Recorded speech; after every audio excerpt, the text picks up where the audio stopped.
Уште 2 недели преостануваат од великденските пости. Голем дел од граѓаните се подложни на пост или откажување од мрсната храна, млеко, млечни производи и месо, колку таквата промена влијае благотворно на човечкиот организам, што конкретно се случува со човековото тело за време на постите.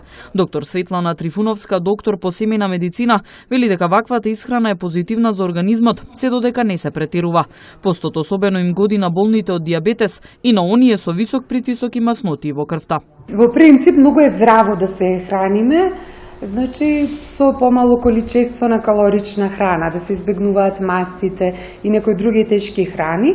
Се разбира дека е тоа благопријатно на организмот, се додека не трае многу голем период и додека не се претера. Значи, се што се претерува не е добро.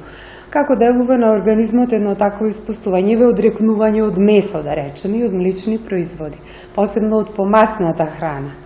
За организмот делува многу благопријатно, особено кај тие пациенти што имаат заболувања, например, кај кардиоваскуларните заболувања, мозочни удари, инфаркти, постинфаркти, постентови состојби, исто така кај пациенти што имаат дијабет или кај пациенти што се очекува дека генетски се предиспонирани, па можат да добијат дијабет. Медицински е докажано дека со исхраната може да се намали и крвниот притисок и да се намали нивото на шеќер во крвта, со тоа да се избегне дијабетесот како многу честа болест.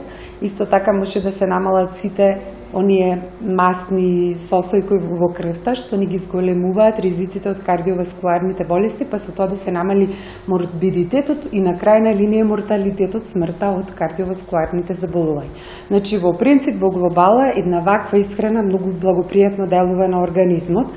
Само пак кажав, не треба во ништо да се претерува. Во која смисла го кажувам претерувањето?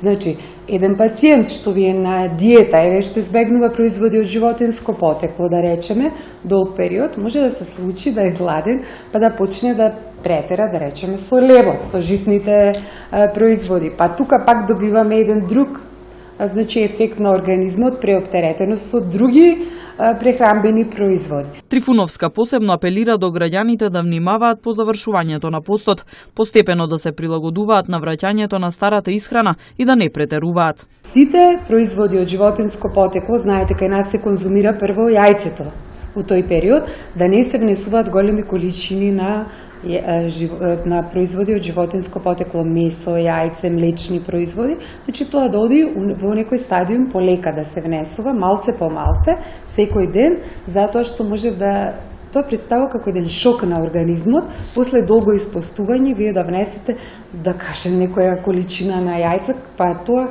во жолчката имате многу колестерол и како бомба на организмот му представува и медицински после ние имаме големи проблеми со таквите пациенти. Еве ова нека послужи како апел да размислуваат сите луѓе што постат, да си го прилагодат полека начинот на исхрана на тоа што бил. Трифуновска вели дека често се случува да има поголем број на пациенти кои се јавуваат на лекар за време на великденските празници. Таа истакна дека заради претераната конзумација на мрсна храна и јајца може да дојде до многубројни насакани последици, дури и до срцеви и мозочни удари.